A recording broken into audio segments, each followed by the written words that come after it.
All right, let's talk about those big, intimidating exam questions, the ones you see and you're not even sure where to begin. Well, today, we're going to tackle one of those head-on. We are going to break down, piece by piece, a 12-mark question from the AQA GCSE Biology paper. It covers cancer, cell division, and drug development, and we're going to make it simple. Let's dive in. So here's our game plan for this deep dive. First, we'll look at the basics of the cell cycle, just to get warmed up. Then, we're tackling that beast, the 6-mark calculation. After that, we'll explore how cancer drugs actually work, touch on what preclinical testing means, and then we'll wrap it all up with the key things you can learn for your own exam. Okay, so, question 8. The whole thing is built around cancer and uncontrolled cell division, and you can see it's worth a massive 12 marks in total. You know, getting this one right could seriously boost your final grade. So, let's get into the nitty-gritty. The question kind of eases you in with a couple of 1-markers to start. These are all about testing that foundational knowledge. You can think of them as the warm-up act before we get to the more complex stuff. Let's take a look at the first one. Here we go, question 8.1. It's asking about that stage before division really kicks off, after the DNA has already copied itself. The keywords here are one other change. So what are the examiners really looking for to give you that mark? And you know what's interesting? You've actually got a few different ways to get this right.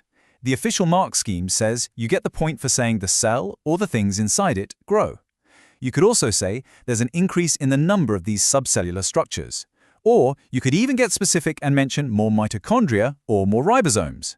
But a little insider tip. The mark scheme tells examiners to ignore vague answers like increase in cell parts and to reject anything that happens during division. Okay, on to 8.2. This one is a classic "what is this?" question. You've got this diagram, figure 8, showing a cell, and you just have to name the part labeled Z. As you can see, it's pointing to the very outer edge of the cell. And the answer? It's simply the cell membrane. Yep, that's it. A nice, straightforward mark if you know your cell diagrams. The mark scheme is super clear on this one. Just cell membrane gets you the point. Right, let's brace ourselves for the main event of this question, the 6-mark calculation. I know, these can look really scary on the page, but here's the secret. They are always designed to be solved in clear, logical steps. If you just follow the process, those 6 marks are yours. So the task is to calculate the magnification of structure Y, which they tell us is a cylinder. And the question is actually being pretty nice here. It gives you the real volume, the real radius, the image length you see in the picture, and it even hands you the exact formula you need to work out the cylinder's real length. So the big question is, how do you make sure you bag every single one of those 6 marks? It's not just about getting the final number right. No, it's about showing the examiner how you got there, step by step. And here it is, the roadmap to full marks. According to the mark scheme, each one of these steps is worth a mark. Step 1, just plug the numbers into the equation they gave you. Step 2, do the calculation to find the real length. Step 3, just writing down the magnification equation gets you a mark. Now, step 4, and listen up because this is where so many people trip up, is converting the units correctly. That 4 millimeters becomes 4 times million nanometers. Step 5, put your new numbers into the magnification equation. And finally, step 6, calculate that final answer. And if you followed all those steps correctly, you land right on the final answer, times 8010 magnification. Now, the mark scheme does allow for a little wiggle room with rounding, but this is the number you're aiming for. And remember, showing your work is your safety net. If you make a tiny mistake at the end, you can still get most of the marks for your method. All right, so we've nailed the mechanics of cell division. Now the question wants us to apply that knowledge. We're going to look at how scientists can actually interfere with this process using drugs, specifically to treat cancer. So, check this out. Question 8.4 gives us a scenario. We've got these 3 stages of cell division, and there's this thing called drug X, which stops the special fibers from grabbing onto the chromosomes back in stage 1. The question is, why does this completely halt the whole process?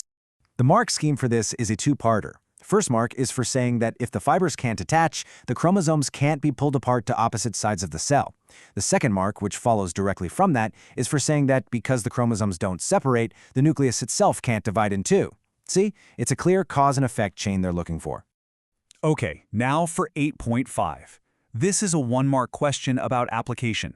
We know the drug stops cells from dividing, but why is that a good thing when you're treating cancer?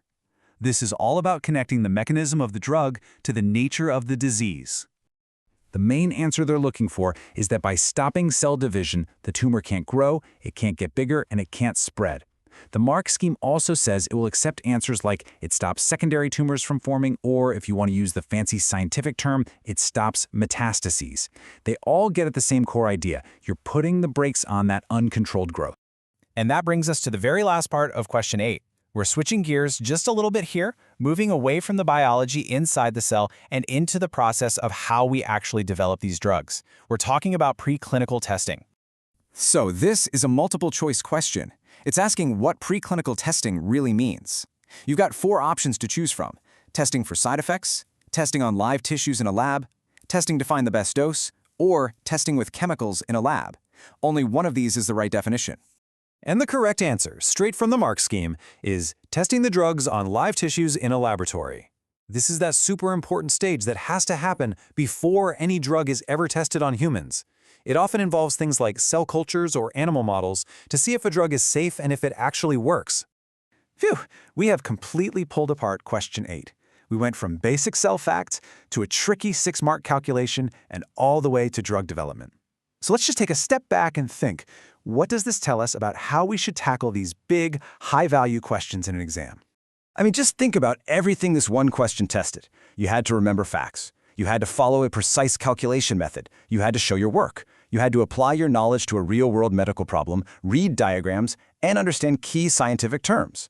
It's the perfect example of how an exam can bring together lots of different topics all in one place.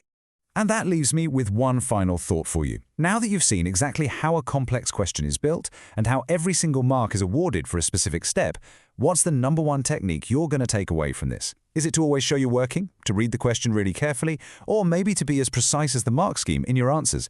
Have a think, because that's how you turn this kind of analysis into real results.